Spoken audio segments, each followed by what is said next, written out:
This is Fletch, the lead designer of Sorcerers. Disney Sorcerers Arena Epic Alliances. It's not a long title at all. No, not at all. Especially when you start getting to the expansions. Oh, no. And you've got the full title plus the expansion title. Those are long to type in, yeah. I can imagine. Well, thank you so much for meeting with us, and we figured that this would be a really great game to kind of introduce to our Disney Parks fans. Sure. Lots of families, kids, board games, kind of all goes together. So if you could bring us through what this game is. Sure. So this is we call it a skirmish arena battle game, where, I'll flip this around, you've got a board here with all of these characters that come out onto the board, and you're using a deck of cards custom to each character to pilot those characters around the board, try to capture spaces that give you victory points, or knock each other out. If you can knock your opponent's characters out of the game, you'll get a certain amount of points for each character. They'll come back on their next turn. You can keep just going back and forth. And then when the last round ends, whoever has the most points wins the game. I love all of these characters. We've got Sorcerer, Mickey, Gaston, Lefson. We've kind of run the gambit. Oh, yeah. So this is, we worked with a mobile game called Disney Sorcerers Arena. Yeah. We licensed the mobile game roster from them. Okay. And so really any character that's in the mobile game, we have the opportunity to bring into our tabletop arena. So when we looked at the roster, we thought one of the real big strengths that game had was that they pulled characters from everywhere. Yeah. There were Saturday morning cartoons. We've got Demona from the Disney Afternoon from didn't like even the 1990s. know who that was, so thank you. From Gargoyles. We got Sully from Pixar. We got classic Maleficent. We got modern classics in Aladdin and Ariel. Yeah. When you get to the expansions, we brought in Davy Jones from Pirates of the Caribbean.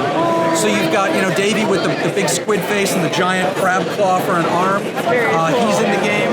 The first expansion also has Stitch and Moana.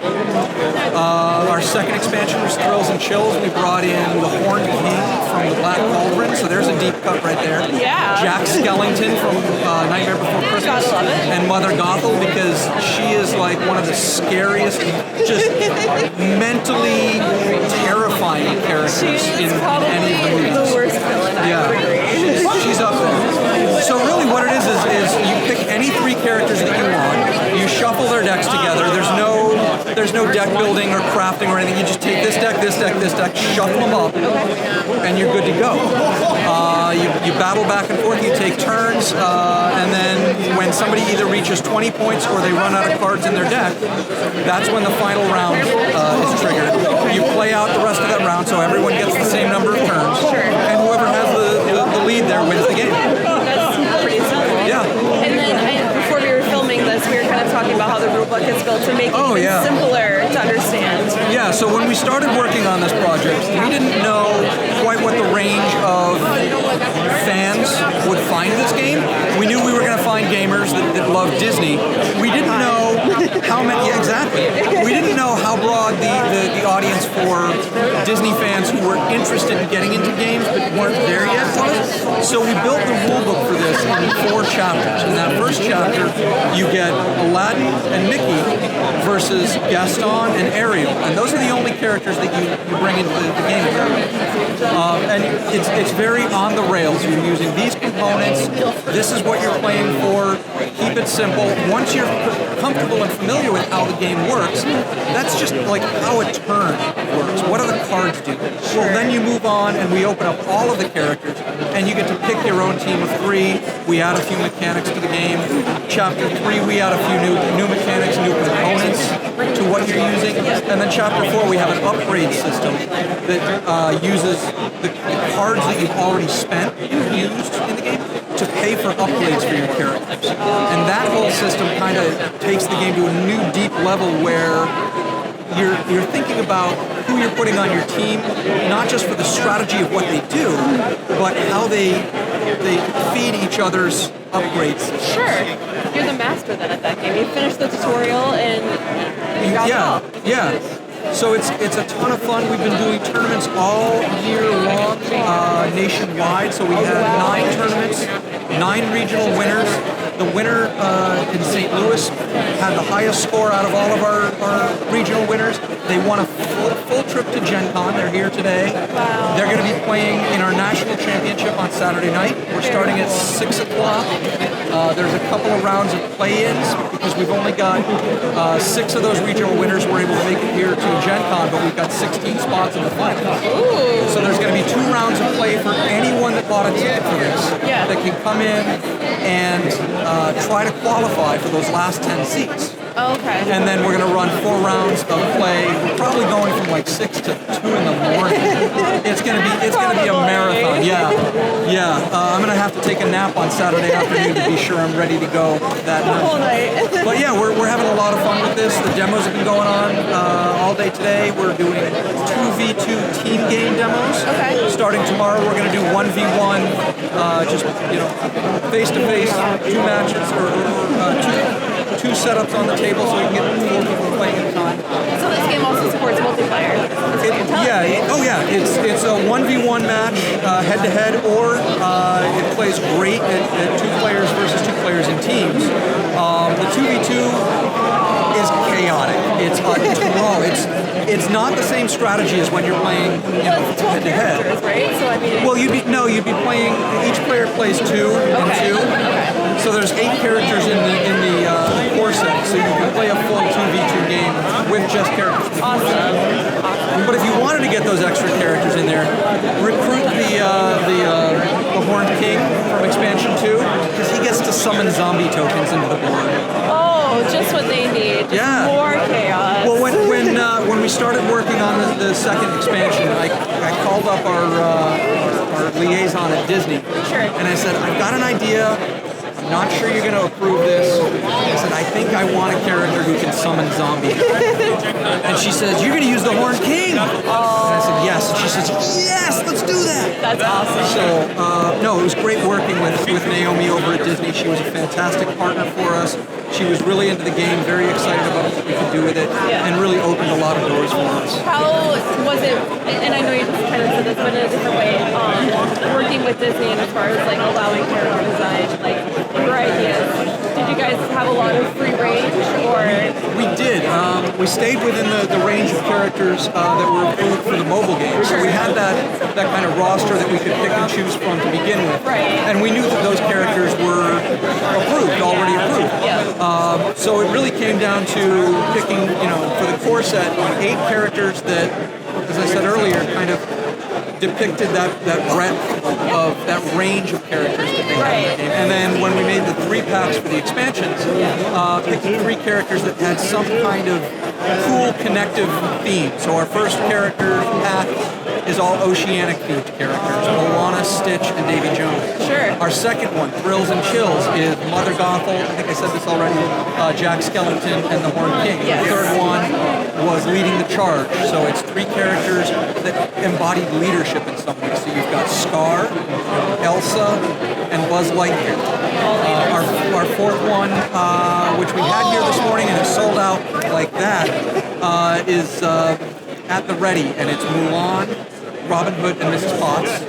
So there's 3 characters that work for a higher cause than just themselves. Right. Steals from the rich and gives to the poor. Mulan stood up for her family and fought for her country. Yeah. Mrs. Potts, she serves. She literally serves. She does, literally. She is a serving tool. She is a serving tool. That's kind of our story. Attention GenCon exhibitors and attendees. It is now 5:45 and the hall will be closing in 15 minutes. Attendees, now would be the time to start making those final purchases for the night. GenCon happens. GenCon happens.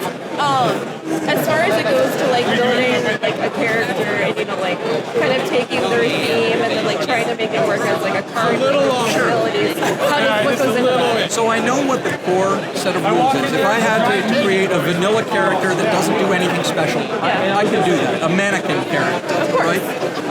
I look at what a character does in their story, what their personality is, and and I really just look for how they would behave in a battle arena game. So like Mrs. Potts, for example, really good example. She is not meant to go out there and go head to head with people. She is, in gamer terms, she's a bard. Yeah, absolutely. She sings and she supports and she gives people the inner strength they need to perform better during their turn. She's a support. She is a support character. Gaston, big dumb fighter. He deals more damage than any other character in the game. He's a barbarian. But when it comes to the hand size, he actually costs you one card in your hand to start the game. And you can't go over that limit throughout the game. So he's not a strategist, and to reflect that, you have fewer strategies in your hand when you play as Gaston. That's so smart. So Mickey, he gets to build up that army of broomsticks, and he'll send those brooms in and deal so much damage with those brooms. Yeah. But if he loses his brooms, he's just a mouse.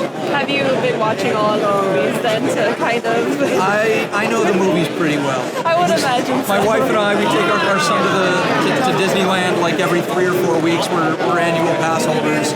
So between spending a quarter of our weekends at the parks and watching everything we can on Disney Plus with our son, like the research for this game is not difficult to throw myself into. If I have to sit down and watch the Black Cauldron again, I suppose I'll watch the Black Cauldron. What, if you have, a family coming up to you that are big Disney park fans, how would you sell this for them? How would this game fit in your life? Well, here at GenCon, it's easy. You're a gamer. You're not here at GenCon if you're not a gamer. Here is the best, being modest here, the best Disney strategy game you're going to find. And it's great for the 1v1. It's great for a family to play in teams. And it's just got a ton of playability and depth, because once you've played one team, you can always mix it up and explore a different kind. Absolutely. And put those pieces together however many ways you'd like to play. We ran the numbers once in one of our playtest sessions and looked at how many different teams there are available to play versus that same number of other teams. There's like 6 million combinations that you can play. We can't playtest that many combinations. So we stick to the themes and the teams that we know perform well, and then try to switch a character or two in or out to see if that team is improved. Or are there new characters that can disrupt a team that worked really well before?